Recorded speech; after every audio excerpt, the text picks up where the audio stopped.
Guilherme Carey, o pai das missões modernas, 1761-1834. O menino Guilherme Carey era apaixonado pelo estudo da natureza.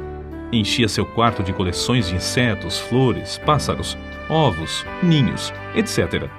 Certo dia, ao tentar alcançar um ninho de passarinhos, caiu de uma árvore alta. Ao experimentar a segunda vez, caiu novamente. Insistiu a terceira vez. Caiu e quebrou uma perna. Algumas semanas depois, antes de a perna sarar, Guilherme entrou em casa com um ninho na mão. "Subiste a árvore novamente?" exclamou sua mãe. "Não pude evitar. Tinha de possuir um ninho, mamãe", respondeu o menino. Disse que Guilherme Carey, fundador das missões atuais, não era dotado de inteligência superior e nem de qualquer dom que deslumbrasse os homens. Entretanto, foi essa característica de persistir, com o espírito indômito e inconquistável, até completar tudo quanto iniciara, que fez o segredo do maravilhoso êxito da sua vida. Quando Deus o chamava a iniciar qualquer tarefa, permanecia firme, dia após dia, mês após mês, ano após ano, até acabá-la. Deixou o Senhor utilizar-se de sua vida não somente para evangelizar durante um período de 41 anos no estrangeiro, mas também para executar a façanha, por incrível que pareça, de traduzir as Sagradas Escrituras em mais de 30 línguas. O avô e o pai do pequeno Guilherme pertenciam à igreja anglicana e eram sucessivamente professor e sacristão da paróquia. Assim, o filho aprendeu o pouco que o pai podia ensinar-lhe. Mas não satisfeito com isso, Guilherme continuou seus estudos sem mestre. Aos 12 anos, adquiriu um exemplar do vocabulário latino, organizado por Ditch, o qual decorou. Aos 14 anos, iniciou a carreira como aprendiz de sapateiro. Na loja encontrou alguns livros, dos quais se aproveitou para estudar. Assim, iniciou o estudo do grego. Foi nesse tempo que chegou a reconhecer que era um pecador perdido e começou a examinar cuidadosamente as Escrituras. Não muito depois da sua conversão, com 18 anos de idade, pregou o seu primeiro sermão. Ao reconhecer que o batismo por imersão é bíblico e apostólico, deixou a denominação a que pertencia. Tomava emprestados livros para estudar e, apesar de viver em pobreza, adquiria alguns livros usados. Um de seus métodos para aumentar o conhecimento de outras línguas consistia em ler diariamente a Bíblia em latim, em grego e em hebraico. Com a idade de 20 anos, casou-se. Os membros da igreja onde pregava, entretanto, eram pobres, e Carey teve de continuar seu ofício de sapateiro para ganhar o pão cotidiano. O fato de o Sr. Old, seu patrão, exibir na loja um par de sapatos fabricados por Guilherme como amostra, provava a habilidade do rapaz. Foi durante o tempo em que ensinava geografia em Malton que Carey leu o livro As Viagens do Capitão Cook, oportunidade em que Deus falou à sua alma acerca do estado abjeto dos pagãos sem o Evangelho. Na sua tenda de sapateiro, afixou na parede um grande mapa mundi, que ele mesmo desenhara cuidadosamente. Incluíra nesse mapa todos os dizeres disponíveis, o número exato da população, a flora e a fauna, as características dos habitantes, etc., de todos os países. Enquanto consertava sapatos, levantava os olhos de vez em quando para o mapa e meditava sobre as condições dos vários povos e a maneira de os evangelizar. Foi assim que sentiu mais e mais a chamada de Deus para preparar a Bíblia para os muitos milhões de hindus na própria língua deles. A denominação a que Guilherme pertencia, depois de aceitar o batismo por imersão, achava-se em grande decadência espiritual. Alguns ministros reconheceram a gravidade da situação e concordaram em passar 1 hora em oração na primeira segunda-feira de todos os meses, pedindo a Deus um grande avivamento. De fato, esperavam um despertamento, mas, como acontece muitas vezes, não pensaram na maneira que Deus lhes responderia. As igrejas de então não aceitavam a ideia, que consideravam absurda, de levar o evangelho aos pagãos. Certa vez, numa reunião do ministério, Carey levantou-se e sugeriu que ventilassem esse assunto, o dever dos crentes em promulgar o evangelho às nações pagãs. O venerável presidente da reunião, surpreendido, pôs-se em pé e gritou: Jovem, sente-se. Quando agradar a Deus converter os pagãos, Ele o fará sem o seu auxílio, nem o meu. Porém, o fogo continuou a arder na alma de Guilherme Carey. Durante os anos em que se seguiram, esforçou-se ininterruptamente, orando, escrevendo e falando sobre o tema que lhe fazia palpitar o coração: levar Cristo a todas as nações. Em maio de 1792, pregou seu memorável sermão sobre Isaías, capítulo 54, versículos 2 e 3. Amplia o lugar da tua tenda, e as cortinas das tuas habitações se estendam. Não o impeças, alonga as tuas cordas, e firma bem as tuas estacas, porque transbordarás à mão direita e à esquerda, e a tua posteridade possuirá as nações e fará que sejam habitadas as cidades assoladas.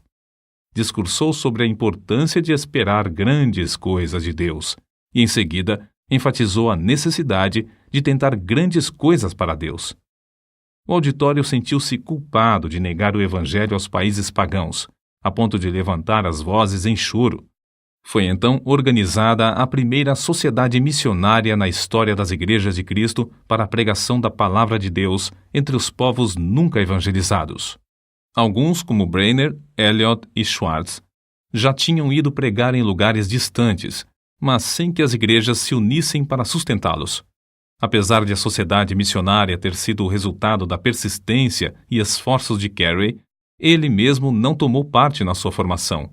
O seguinte, porém, foi escrito acerca dele nesse tempo: Aí está Carey, de estatura pequena, humilde de espírito, quieto e constante. Tem transmitido o espírito missionário aos corações dos irmãos, e agora quer que saibam da sua prontidão em ir aonde quer que eles desejem, e está bem contente que formulem todos os planos. Nem mesmo com esta vitória foi fácil para Guilherme Carey concretizar o sonho de levar Cristo aos países que jaziam nas trevas. Dedicava o seu espírito indômito a alcançar o alvo que Deus lhe marcara. A igreja onde pregava não consentia que deixasse o pastorado. Somente quando recebeu a visita dos membros da sociedade é que o problema foi resolvido. No relatório da igreja consta o seguinte registro: apesar de concordar com ele, não achamos bom que nos deixe aquele a quem amamos mais que a nossa própria alma. Entretanto, o que mais sentiu foi quando a sua esposa recusou terminantemente deixar a Inglaterra com os filhos. Carey estava tão certo de que Deus o chamava para trabalhar na Índia que nem por isso vacilou. Havia outro problema que parecia insolúvel. Era proibida a entrada de qualquer missionário na Índia. Sob tais circunstâncias, era inútil pedir licença para entrar. Foi nessas condições que conseguiram embarcar, mas, infelizmente, o navio demorou algumas semanas para zarpar, e pouco antes de partir, os missionários receberam ordem para que desembarcassem. A sociedade missionária, apesar de tantos contratempos, continuou a confiar em Deus. Conseguiram granjear dinheiro e compraram passagem para a Índia em um navio dinamarquês. Uma vez mais, Carey rogou à sua querida esposa que o acompanhasse, mas ela ainda persistia na recusa. Nosso herói, ao despedir-se dela, disse: se eu possuísse o mundo inteiro, daria alegremente tudo pelo privilégio de levar-te e os nossos queridos filhos comigo, mas o sentido do meu dever sobrepuja todas as outras considerações. Não posso voltar para trás sem incorrer em culpa a minha alma. Porém, antes de o navio partir, um dos missionários foi à casa de Carey. Grande foi a surpresa e o regozijo de todos ao saberem que esse missionário conseguiu induzir a esposa de Carey a acompanhar o seu marido. Deus comoveu o coração do comandante do navio a levá-la em companhia dos filhos sem pagar passagem. Certamente, a viagem à vela não era tão cômoda como nos vapores modernos. Apesar dos temporais, Carey aproveitou-se do ensejo para estudar o Bengali e ajudar um dos missionários na obra de verter o livro de Gênesis para esta língua indiana. Guilherme Carey aprendeu suficiente o Bengali durante a viagem para conversar com o povo. Pouco depois de desembarcar, começou a pregar, e os ouvintes vinham para ouvir em número sempre crescente. Carey percebeu a necessidade imperiosa de o povo possuir a Bíblia na própria língua e, sem demora, entregou-se à tarefa de traduzi-la. A rapidez com que aprendeu as línguas da Índia é uma admiração para os maiores linguistas. Ninguém sabe quantas vezes o nosso herói se mostrou desanimadíssimo na Índia. A esposa não tinha interesse nos esforços de seu marido e enlouqueceu. A maior parte dos ingleses com quem Carey teve contato o tinham como louco. Durante quase 2 anos, nenhuma carta da Inglaterra lhe chegou às mãos. Muitas vezes faltava aos seus dinheiro e alimento. Para sustentar a família, o missionário tornou-se lavrador da terra e empregou-se em uma fábrica de anil. Durante mais de 30 anos, Carey foi professor de línguas orientais no colégio de Fort Williams. Fundou também o Serampore College para ensinar os obreiros. Sob a sua direção, o colégio prosperou, preenchendo um grande vácuo na evangelização do país. Ao chegar à Índia, Carey continuou os estudos que começara quando menino. Não somente fundou a Sociedade de Agricultura e Horticultura, mas criou um dos melhores jardins botânicos do país, além de redigir e publicar o Hortus Bengalensis. O livro Flora Indica, outra de suas obras, foi considerada obra-prima por muitos anos. Não se deve concluir, contudo, que para Guilherme Carey a horticultura fosse mais do que um passatempo. Dedicou-se também a ensinar nas escolas de crianças pobres, mas, acima de tudo, sempre lhe ardia no coração o desejo de se esforçar na obra de ganhar almas. Quando um de seus filhos começou a pregar, Carey escreveu: "Meu filho, Félix, respondeu à chamada para pregar o Evangelho." Anos depois, quando esse filho aceitou o cargo de embaixador da Grã-Bretanha no Sião, o pai, desapontado e angustiado, escreveu para um amigo: "Félix encolheu-se até tornar-se um embaixador." Durante o período de 41 anos que passou na Índia, não visitou a Inglaterra. Falava, embora com dificuldade, mais de 30 línguas indianas, dirigia a tradução das escrituras em todas elas e foi apontado para o serviço árduo de tradutor oficial do governo. Escreveu várias gramáticas indianas e compilou notáveis dicionários dos idiomas bengali, marathi e sânscrito. O dicionário do idioma bengali consta de 3 volumes e inclui todas as palavras da língua, traçadas até a sua origem e definidas em todos os seus sentidos. Tudo isso era possível porque sempre economizava o tempo, segundo se deduz do que escreveu seu biógrafo.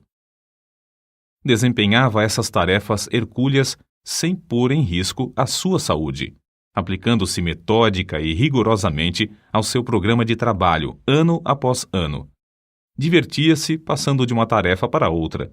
Dizia que se perde mais tempo trabalhando inconstante e indolentemente do que nas interrupções de visitas. Observava, portanto, a norma de entrar sem vacilar na obra marcada e de não deixar coisa alguma desviar a sua atenção durante aquele período. O seguinte escrito, em que pede desculpas a um amigo pela demora em responder-lhe a carta, mostra como muitas das suas obras avançaram juntas. Levantei-me hoje às 6 da manhã, li um capítulo da Bíblia hebraica, passei o resto do tempo até às 7 em oração. Então, assisti ao culto doméstico em Bengali com os criados. Enquanto esperava o chá, li um pouco em persa, com um munshi que me esperava. Li também, antes de comer, uma porção das escrituras em hindustani.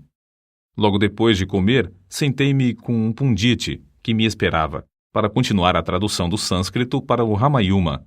Trabalhamos até às 10 horas, quando então fui ao colégio para ensinar até quase às 14 horas. Ao voltar para casa, li as provas da tradução de Jeremias em Bengali, só findando em tempo para jantar.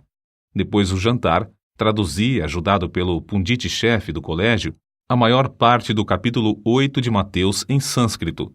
Nisto, fiquei ocupado até às 18 horas. Depois, assentei-me com um pundit de Telinga para traduzir do sânscrito para a língua dele. Às 7 da noite comecei a meditar sobre a mensagem para um sermão e preguei em inglês às 7h30. Cerca de 40 pessoas assistiram ao culto, entre as quais um juiz do Sadr Delwani Daulat. Depois do culto, o juiz contribuiu com 500 rúpias para a construção de um novo templo. Todos os que assistiram ao culto tinham saído às 21 horas. Sentei-me para traduzir o capítulo 11 de Ezequiel para o Bengali. Findei às 23 horas, e agora estou escrevendo esta carta. Depois, encerrei o dia com oração. Não há dia em que disponha de mais tempo do que isto, mas o programa varia. Com o avançar da idade, seus amigos insistiam em que diminuísse os esforços, mas a sua aversão à inatividade era tal que continuava trabalhando, mesmo quando a força física não acompanhava a necessária energia mental. Por fim, viu-se obrigado a ficar de cama, onde continuava a corrigir as provas das traduções. Finalmente, em 9 de junho de 1834, com a idade de 73 anos, Guilherme Carey dormiu em Cristo. A humildade era uma das características mais destacadas da sua vida. Conta-se que, no zênite da fama, ouviu certo oficial inglês perguntar cinicamente: "O grande Dr. Carey não era sapateiro?" Carey, ao ouvir casualmente a pergunta, respondeu: "Não, meu amigo, eu era apenas um remendão." Quando Guilherme Carey chegou à Índia, os ingleses negaram-lhe permissão para desembarcar. Ao morrer, porém, o governo mandou içar as bandeiras à meia haste em honra de um herói que fizera mais pela Índia do que todos os generais britânicos. Calcula-se que tenha traduzido a Bíblia para a terça parte dos habitantes do mundo. Assim escreveu um de seus sucessores, o missionário Wenger. Não sei como Carey não conseguiu fazer nem a quarta parte das suas traduções. Faz cerca de 20 anos, em 1855, que alguns missionários, ao apresentarem o Evangelho no Afeganistão, acharam que a única versão que esse povo entendia era o Pushto, feita em Serampore por Carey. O corpo de Guilherme Carey descansa, mas a sua obra continua a servir de bênção a uma grande parte do mundo.